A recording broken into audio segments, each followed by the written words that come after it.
بسم اللہ الرحمن الرحیم والصلاة والسلام علی رسولہ الکریم وعلی آلہ وصحبہ اجمعین۔ نبوت کے 14ویں برس محرم کا مہینہ داخل ہوا تو ہجرت کی اجازت ہوگی۔ تو صحابہ نے اکا دکا مال اہل نکلنا شروع کیا۔ تو جب ایک اچھی تعداد نکل گئی تو پھر قریش کو فکر ہوا کہ یہ وہاں جمع ہو رہے ہیں، اگر وہاں ان کی طاقت، تو انہوں نے مشورہ کیا کہ کچھ کرنا چاہیے۔ تو شیطان بھی انسانی شکل میں آ گیا اور مشورے ہو رہے ہیں اس کو قید کر دو، تو وہ شیطان اس کو کاٹ دیتا کہ قید کرو گے تو اس کی قوم ہے، قبیلہ ہے، چھڑا لیں گے، کہ اس کو مکہ بدر کر دو، مکہ سے نکال دو، کہ مکہ سے نکالو گے جس جگہ جائے گا وہاں اس کی قوت اکٹھی ہو جائے گی، پھر تمہارے خلاف ہو جائیں گے۔ ابو جہل نے کہا ہر قبیلے کا ایک آدمی لو اور اس کے گھر کا گھیرا ڈالو اور جب نکلے اسے قتل کر دو، یہ ابو جہل نے کہا۔ تو شیطان نے کہا یہ ہے اصل رائے، کیونکہ سارے قبائل کا تو وہ بنو ہاشم مقابلہ نہیں کر سکیں گے، تو لہذا دیت پہ خود بخود بات ختم ہو جائے گی۔ تو جبریل نے آ کر یہ بات اللہ کے محبوب صلی اللہ تعالیٰ علیہ وسلم کو بتائی اور فرمایا کہ اب آپ نکلیں۔ یہ دنیا کو اللہ نے اسباب کے ساتھ چلایا ہے،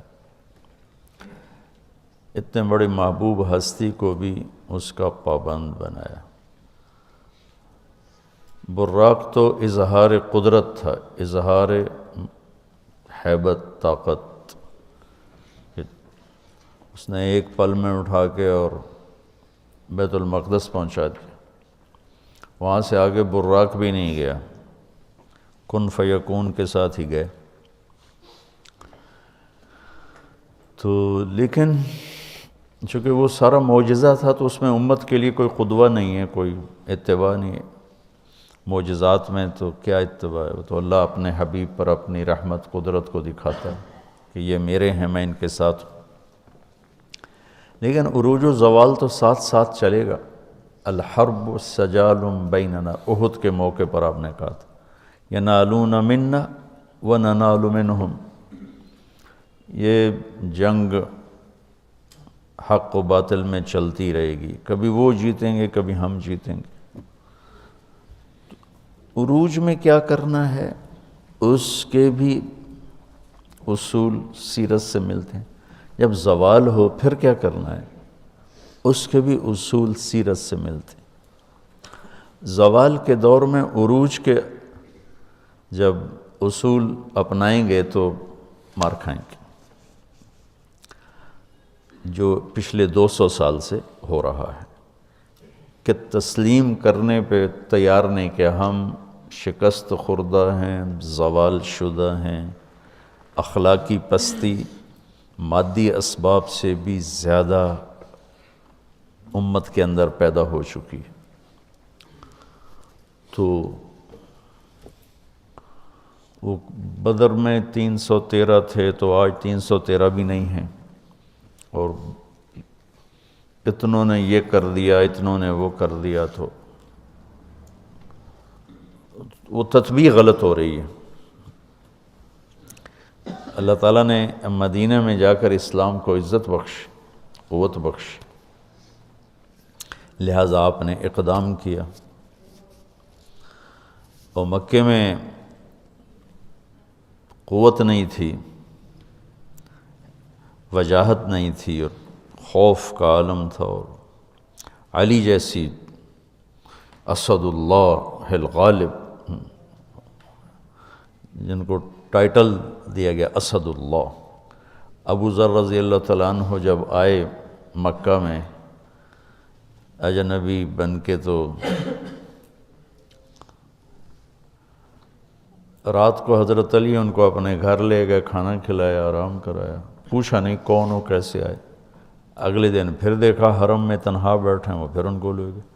اگلے دن پھر لے گئے تو پوچھا بھئی تم کون ہو، 3 دن سے یہاں ہو، کس لیے آئے ہو؟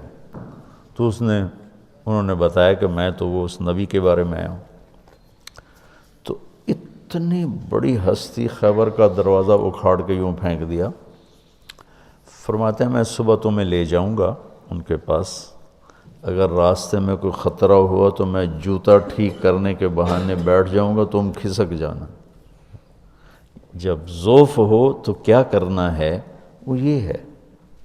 اب ضعف میں بھی تلوار اٹھائیں گے تو قتل عام ہوگا مسلمانوں کا، اور اسلام بدنام ہوگا، اس لیے وہاں صبر کا حکم۔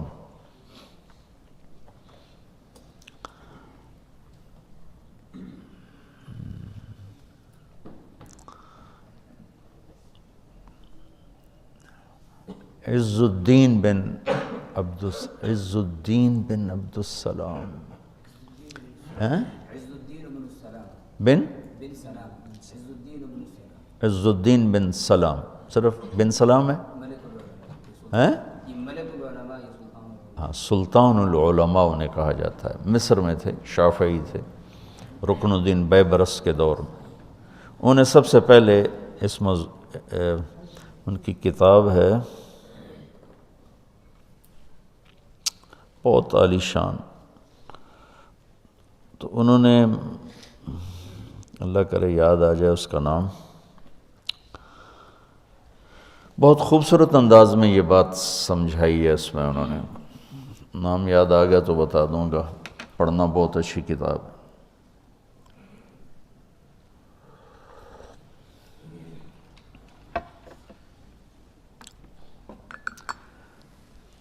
تو اب ضعف کا دور ہے، معجزہ نہیں ظاہر ہوا کہ جبریل آئیں اور اٹھا کے مدینے اتار دیں، یا براق پہ بٹھائیں اور جا کے مدینے اتار دیں۔ معجزہ نہیں ہوا، کیونکہ امت کو سبق دینا ہے کہ جب ہم پہ زوال ہوگا پھر کیا کرنا ہے، طاقت میں ہوں گے پھر کیا کرنا ہے، قوت میں ہوں گے پھر کیا کرنا ہے، اجتماع قلوب ہوگا تو پھر کیا کرنا ہے، انتشار ہوگا تو پھر کیا کرنا ہے۔ یہ سیر صحابہ سے انتشار کا۔ تو یہ اس وقت جو قائدین ملے نا امت کو، قائدین، انہوں نے ان سے یہ سہو ہوا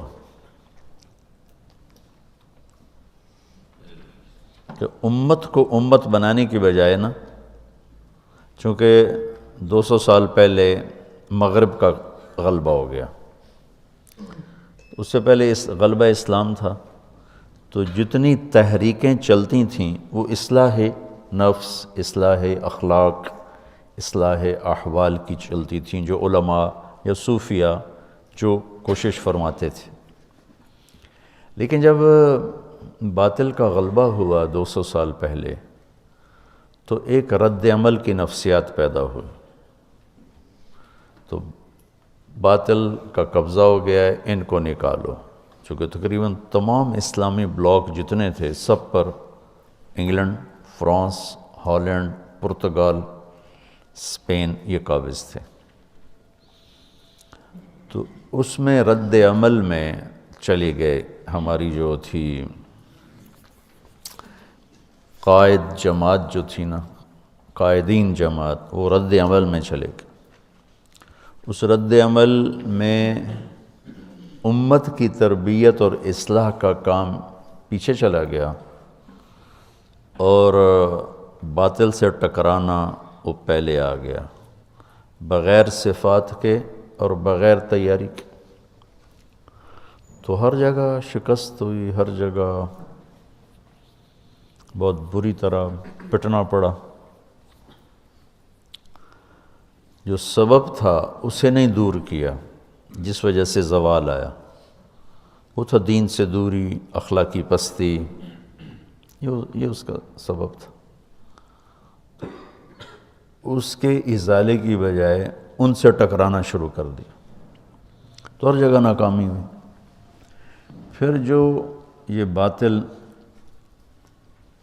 مغرب نے جو ملکوں کا قبضہ چھوڑا، یہ کوئی ہمارے قائدین کا کمال نہیں، میں معذرت کے ساتھ کہتا ہوں، وہ دوسری جنگ عظیم کی وجہ سے اتنے کمزور ہو گئے تھے کہ وہ قبضے برقرار ہی نہیں رکھ سکتے تھے۔ 1940 سے 1945 5 سال وہ جنگ رہی۔ فرانس کا کتنی دنیا پہ قبضہ تھا، کتنا بڑا ملک ہے، جرمنی نے صرف 5 دن میں پورا فرانس قبضہ کر لیا، صرف 5 دن۔ پولینڈ پر 1 دن میں قبضہ کیا، آسٹریا پر 1 دن میں قبضہ کیا۔ تو جتنے ملک دنیا پہ راج کر رہے تھے ان کی جئی تئی پھیر دی جرمنی نے، یہ گھنٹوں میں فتح کیے۔ تو وہ اس قدر کمزور پڑ گئے کہ انہیں ان ملکوں پہ قبضہ رکھنا ناممکن ہو گیا۔